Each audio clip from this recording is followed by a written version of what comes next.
how many people do you think bought a Rammstein dildo?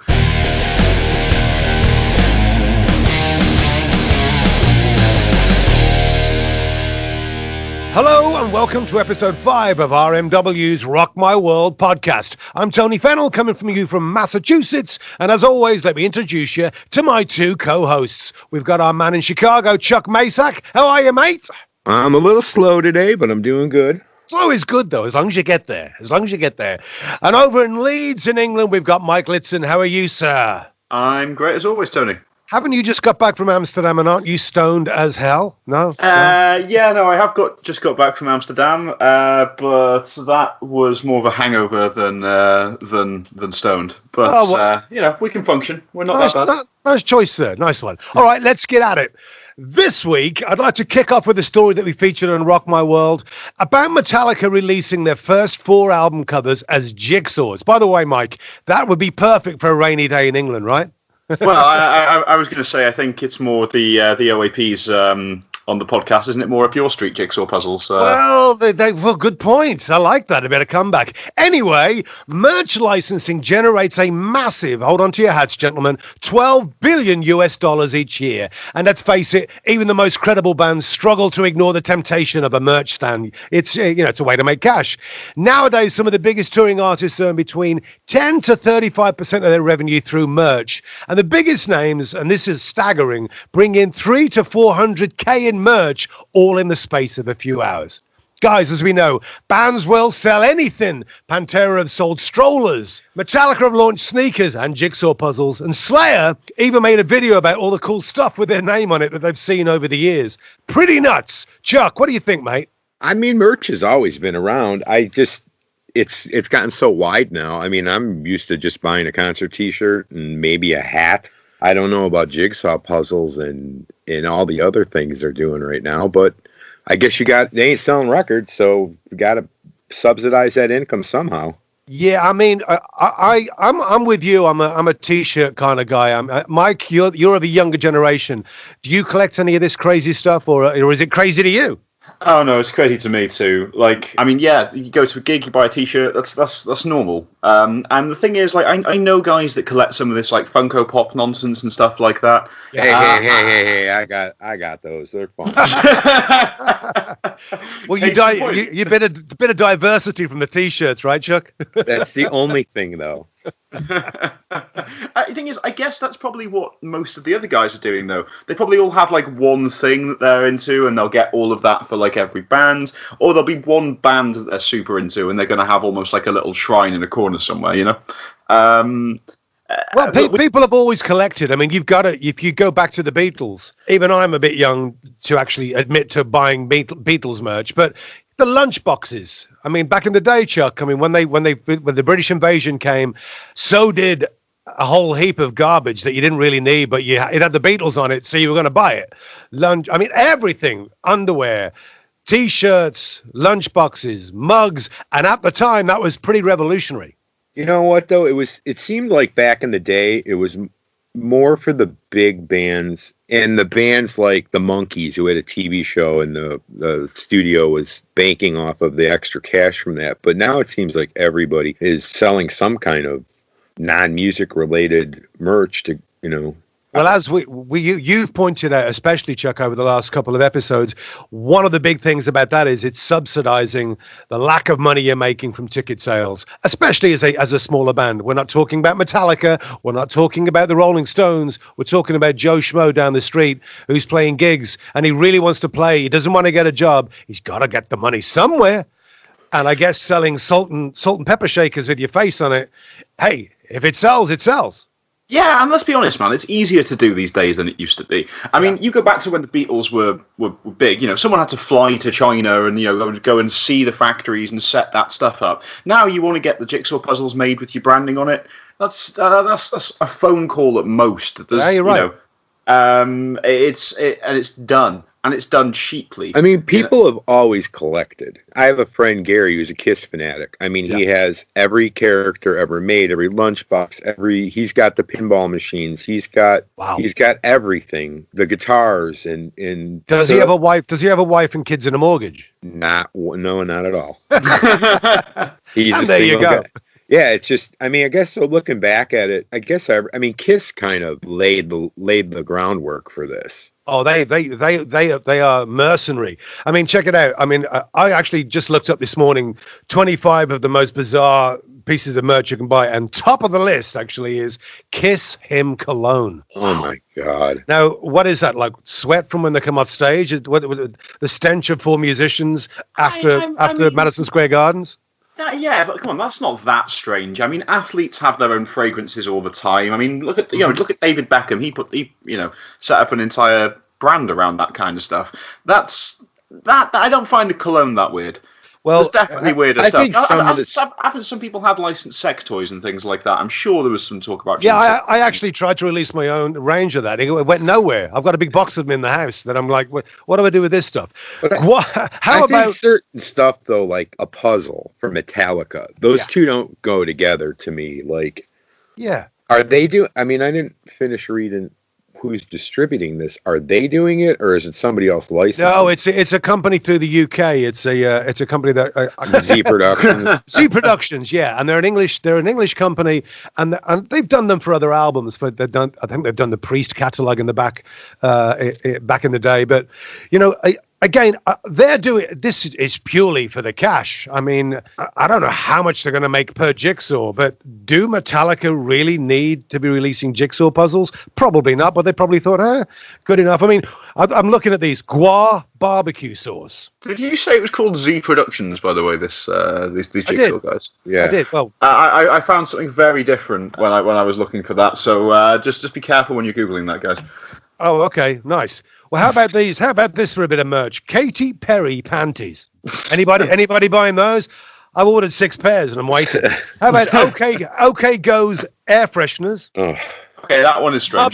Mother Love Bone dog collar. Weezer Snuggies. No, I want one of those. And the guy. No, I could see that for Weezer. Yeah. Well, the guy, and he looks really comfortable, actually. He's got this big blue Snuggie on. I'm like, Oasis Kicks. So basically, it was a pair of Adidas sneakers with either Liam or Noel on it. And if they had one on each shoe, I think you put them next to each other and they just start fighting with each other. You fantastic. Can't walk down the street. Did Adidas actually drop those, or? I guess so.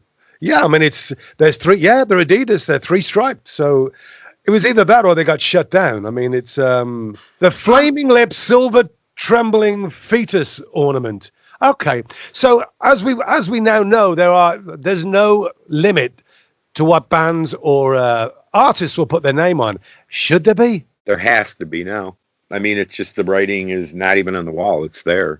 I don't agree with it, but if you're not making money through the normal revenue chain of selling albums, and even now, even though we talked about the highest grossing tours last year, the numbers are still down for the smaller bands. So yeah. I mean, but let's be honest here. I was talking to Justin from How This for Heroes a few weeks back now, and I remember he did say that to be a musician, you've got to have a very low level of self-respect. Right, so this has to play into the amount of people who are just letting everybody slap their name on everything. At a certain point, you're kind of like, way more embarrassing things have happened. Screw it. I mean, it's just the cross marketing thing. I mean, we're seeing it in so much stuff now. I mean, like my kid's 12. He plays Fortnite, the biggest game in the world right now. And they have big events every 2 months to change the map. And they had an event where Marshmello, the big DJ, did a live DJ event in the game. It was like, wow, this is a new outlet. This is another marketing thing that's to the next level. Yeah, absolutely. And I'm like, how cool would that be to introduce kids to music? Metallica plays a set, or Aerosmith, or something that's fairly big enough name that they might know who it is. I'm like, they're really, really pushing the boundaries on the licensing, marketing, and at the end of the day, that's merch. They're selling Marshmello skins that the kids could wear in the game, Yeah. And so we've gone virtual on merch. Yeah, merchandise again, as we sort of touched on earlier, it has been a way to subsidize poorly paying tours. And again, I've mentioned I've done those tours where merch is everything. And at the end of the night, we all look at each other and go, we didn't quite cover the night. And it's crazy. And these So where would your line be then, Tony? Where my line be with regards to merch? I don't think there is, Mike. I don't think there is a lawn to be drawn. I think that, look, I mean, Rammstein have got their own line of dildos. Now, for a band like Rammstein to do that, I think it's pretty cool. I think if Katy Perry decides to do that, we're in trouble. Well, maybe not. There are certain boundaries that you won't cross just by the sheer nature of your style of music. But T-shirts have been a subsistence maker for bands forever. And as Chuck said, I think it was a gentler time in the 60s. And Mike, as you rightly pointed out, it was a lot harder to get your merch together. There wasn't 60 guys ready to sell it. And you can buy this stuff online. You just put your name on it. It's like getting a business card. I can remember in the 80s, trying to get a business card was like a really, really big deal. And now for $25, you've got billions of them that you're handing out to complete strangers on the street because you want to get rid of them. Everything is readily available. And the internet has a lot to do with that. Merchandise is everywhere. It ain't going away. It's just, to me, it just doesn't stop. And I'm trying to work out, when do the big bands, the really big bands, turn around and say, we're not putting our face on that? Apparently they don't. But yeah, I mean, you're right. It does have, at some point, it is sort of cheapening everything a little bit, isn't it? That's why I look at a band like Metallica with a puzzle. Granted, it's their album covers. I get it. But to me, it just cheapens the brand. Yeah, I mean, there was another weird one, Alice Cooper's eyeliner. I kid you not. Now, that makes sense to me. It's kind of funny, isn't it? I mean, it's great. And here's the other thing as well, Tony. With some of these products, they're never designed to sell. They're designed to drum up a little bit of publicity, aren't they? I mean, how many people do you think bought a Rammstein dildo? I'm gonna say it's not. I mean, many. I know Germany's a bit weird with stuff like that. You know, I've been. It's all way more open than it is anywhere else. Well, if you ever get a packet of those for Christmas, you can just use it as a drink stirrer. You know, basically, you just put your cocktail. Oh, hang on, them are the wrong choice of words right there. Yeah. Thank you very much. Try the veal. I'll be here all week. It is a pretty insane marketplace, and I don't think we're going to be shocked when we see the next round of garbage that comes out. Listen, collectors are collectors. You know, and for years, people have collected weirder stuff than band merch. I mean, you've got guys that collect Wheaties boxes, right, Chuck? Yeah. They just collect beer cans. I went to a guy's house one night, and he was a fan of a band I was in. I went in there, and he must have had 200 beer cans on the walls. And I was like, I then find out that this collection of beer cans is worth about $500,000. Wow. Absolutely mental. And he was going, oh, yeah, this is an original blow. And I'm like, wow. And I literally just thought he was a guy that drank a lot and saved the cans. Like student days, like you have them all lined up as like a badge of honor, right? Well, some of us didn't go to college, Mike. Sorry about that. No, I'm joking. Slayer Christmas sweaters. Anybody buying one? Not. How about this? Again, I can understand that though. Well, me too. I think it's a lot of fun. But I'll leave you with this one. This is a classic from the road. The White Stripes sewing kit. I like it. That's out of control. Yeah, okay. There is no reason for that. I think it's probably time to move on. Talking of today, what is the day today, boys? It's Friday, July 19th, and guess whose birthday it is today? Brian May. Oh. God bless him. Know that? Yeah, man. I think he was born 258 years ago. No, 1947. Brian May entered this world, and what has he not done that is just unbelievable? I mean, the guy is. Listen, the guitar he built with his old man. Just that story alone. Forget about the fact that he can play and he knows how to write a hit. That whole thing that he sat with his father and created a guitar and still uses that to this very day is absolutely stuff of legend. What do you think, Chuck? Oh yeah, dude. He is a legend. Period. Just everything he does is legendary. I mean, it's nuts that you can knock out something in your dad's garage and then you're still playing it. Hundreds of millions of people later have seen this guitar, and it's just.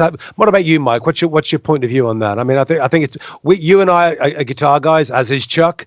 and I've got quite a few guitars myself. Would I like that guitar? Hell yeah. Oh, well, look, I mean, there's always room for one more, and it's it's a nice piece of history with that, isn't there? So, I mean, of course. But equally, we've been moaning about collectors all day long, and I'm pretty damn sure that all of us could probably benefit from clearing out our Oh yeah. our unused instruments sections just a little bit. Well, you know the sound of that guitar instantly, and you'd know it if you listen to it on the radio. And that brings me to my next point, guys. Studies have found that radio usage is in fast decline, not just in the US, around the world. Chuck? Yeah, I just read these articles, these studies that just came out from Strategy and Analytics and the New York University. Yeah. And I mean, I think it was kind of expected, with the advent of the internet, but it's taken a pretty huge hit. They're saying that within 10 years, radio is going to be very little. Really? Well, yeah, what I found interesting, the study seems to be focusing towards car usage, which is where everybody listens to the radio. Yeah. And they're saying the numbers are down pretty far. People are actually, when they're looking at cars, they're taking surveys, and the one thing they ask is, do you need a radio? And the numbers are pretty staggering on how many people are like, no, I just stream. I just need a way to get my Bluetooth device to stream. Wow. I mean, that is the kiss of death right there. I mean, look, we know, because we're part of this, podcasts are massive. I mean, how many podcasts are there out there? They reckon 750,000. Wow. 750,000. There are also over 30 million episodes on the air as of June 2019. And what's fascinating on those numbers, how impressive they are, it's still the lowest form of the infotainment consumption. Right. It's only 3% of people in their cars listen to podcasts. And how huge it is, which lets us know there's a huge amount of room for growth in podcasts. Well, let's be honest, guys. When there was last time that you went to get a car, did you think, oh, I need to have the radio? Or did you think, as long as I'm not driving somewhere where I don't have signal on my phone, I'm going to be streaming? Listen, Mike, I can't afford a car. I've got a push bike with 3 kids on the back, driving around Massachusetts, and they're going, who's that lunatic? And I'm like, move over. Well, yeah, I mean, even think about radio in general. I mean, I work in the music business. I'm surrounded by music all day, every day. I really can't tell you, I don't have a radio in my house. And in my car, yeah, I usually have CDs loaded up. I don't really listen to the radio anymore, and I can't tell you the last time I have. Now, my kid does, only when he goes to bed, because he's got a boombox in his room, and he wants to listen to music when he goes to bed. And that the only time I hear radio is when I'm saying goodnight to him, and he's got the radio on. I listen to AM radio, if I'm being honest, in the car. I love listening to sports. I love listening to, just basically talk shows. There's got to be an analytic that explains that 12 to 24-year-olds. I mean, how many of those do you think are sitting going, I'm going to listen to the radio? I think that's a big zero. I mean, the writing is on the wall for sure. I mean, do you think that the fact that I'm assuming here, because I don't know what it's like in the States, but over in the UK, over the last, say, 10, 15 years, maybe 2 or 3 stations just swallowed up everything in the entirety of the country. That's happened here. I mean, and it's the there's same one stuff company on all of them, all the time. One company in America took everybody up. Interesting number I'm looking at right now. I mean, 51% is spent listening to music in a car. Owned music is only 12% of the listening. And this is 18 and older. So 12% are listening to YouTube, music videos. 8% are listening to Pandora. 6% are listening to a paid, like Sirius XM. Right. Spotify is only at 4%, and then podcasts are at 3%. So there's still a lot of people listening to music, but they're saying in the next 10 years with Generation Z or whatever is coming up, they're just listening. I know my kid is YouTube. Everything's YouTube. Look, my kids will listen to Spotify. My kids will listen to Pandora, right? But here's the caveat with that is like, yeah, it's good to listen to free music. And then you've got 6 to 7, sometimes 8 minutes of advertising blasting you. And they have to do that because you get it for free. But I mean, the turnoff is massive. As soon as it comes on, my kids are like, "Ay, You know, but that's like radio. I mean, radio, you got to endure the ads. Yeah, but the problem is seven minute blocks are huge. Yeah, and you have to remember, with anything digital, we were spoiled because you go back 5-6 years ago, there was nowhere near as much advertising. And okay, I get it. You know, they've got to get it in somewhere. They've got to pay for it. Look at YouTube; it was hemorrhaging cash for years. Yeah. So you know, I get it. They've got to advertise. But we spent so long never seeing an advert that we all became so spoiled by this. And you know, with the likes of Netflix and stuff like that, they're going, "Oh, I want it now." You know, I don't want the adverts. I just want it now, all the time, now. Yeah. And you know, I've noticed it. My tolerance for commercials. I used to not, you know, care in the slightest when they came on. If I was watching something on TV, you just, you know, zone out for a couple of minutes and actually talk to the other people in the room.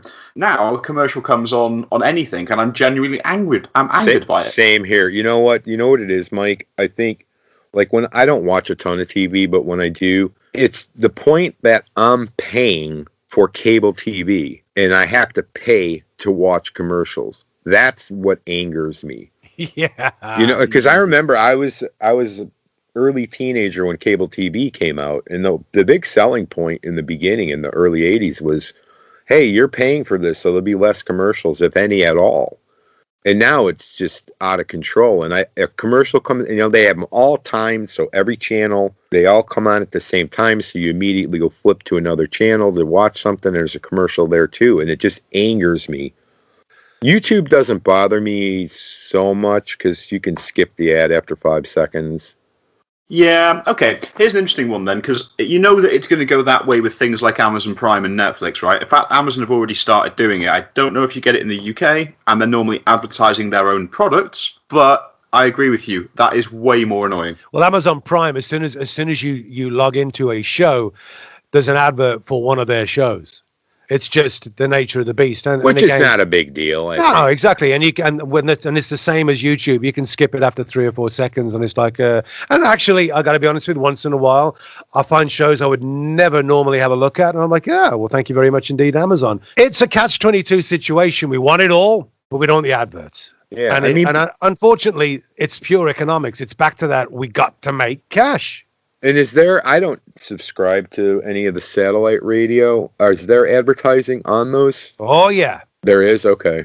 So there again, it's like cable TV. You're paying for a service. Well, satellite throw adverts at you because they got to pay the huge salaries of people like Howard Stern. Yeah. You know, I mean, these guys aren't on chump change. The amount of money that they earn per year, I mean, we're talking tens of millions for somebody like Stern. But he brings with him this humongous audience, and who better to sell to than that audience? You target the advertising. Mike, you'll know this. You target the advertising and throw it at them because they're going nowhere. They want to listen to Howard. Oh yeah, like if you're actually managing to, you know, get that repeat audience that ain't going anywhere, of course, and you can sell that for way more money as well. So of course they're doing that.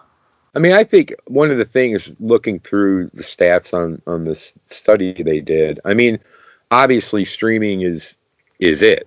I mean, 2011, 9% of music listened to or revenues were generated from streaming. Now at 2016, when this study was done, it's 51%, and it's even up now. Yeah. I mean, how does the radio industry reinvent itself? I mean, it has to. I mean, the record industry hasn't figured that out totally. I mean, the bulk of all revenue generated for record companies now is streaming. Oh, yeah. I think there is only one way it can save itself. I mean, the problem is that, you know, as it's centralized, everybody got sick of it, like more so than ever before. Like I said, there's basically 3 radio stations in the UK now, you know, and whereas there used to be hundreds. And you go, and whether it's called itself, you know, Radio X Sheffield or Radio Y with a different city's name attached to it. Yeah, it's the exact same thing. You know, it used to be the occasional show was syndicated. Now it's all consistently syndicated. You hear the same 50 songs, drives everybody mental. So the only way I think that it would make sense is if it went for a much smaller operation. Because here's the other catch that they're doing is that they're running massive legacy operations with people on massive legacy salaries. What they need to be doing is basically things like what we're doing now. You host a podcast, you have a chat, you have 3 blokes round a table. and it's being sent out. Okay, the equipment's probably of a bit more expensive standard than what we're using, but it's still doable. And here's the thing, is the actual costs of broadcasting are lower than they used to be as well. The fact that they're all still operating with 50 men doing something that can be handled by 3 is part of their problem. Hey, listen, this is nothing new, because you had Radio Caroline. I don't know if you know that whole story, Chuck, but in the UK, it was just a bunch of pirate kids basically stuck on a boat out in the ocean playing rock and roll. And the BBC, oh, sorry very much, all those boys, they were having none of it. So where did the kids go? The kids went to pirate radio. They went to Radio Caroline, which was, as I say, based all off a boat. They'd be being thrown around in the night, having a drink and doing real hardcore rock and roll. It was like they're playing Chuck Berry, they were playing Elvis, and it was a thing of beauty, because the kids who were rebelling, they're trying to find this radio station. They're sat frantically dialing in on their old school radios, and that was part of the fun of it. Half the time you couldn't get the broadcast, and if you got it, all of a sudden there's Elvis, and you found a pirate radio. It was that will come back. I mean, you'll find more and more independent stations will be popping up. Well, radio is going to probably have to follow what's happening in the record industry, where the major record labels are hurting, but indie record companies are thriving right now. It's kind of reinventing itself, because all the majors were in indie at one point. And what? You've absolutely nailed a huge part of this business. I tell you what, guys, why don't we address the indie record market on our next podcast? What do you think? I think that'd be a great discussion. All right, guys, I think it's time to wrap up today. It's been a great conversation as always. Chuck, thanks very much, my friend. Thank you, my friend. Mr. Mike over in the UK, thank you, sir. And you, Tony? You enjoy the rain this weekend. Chuck and I will be sweltering in 100-degree weather.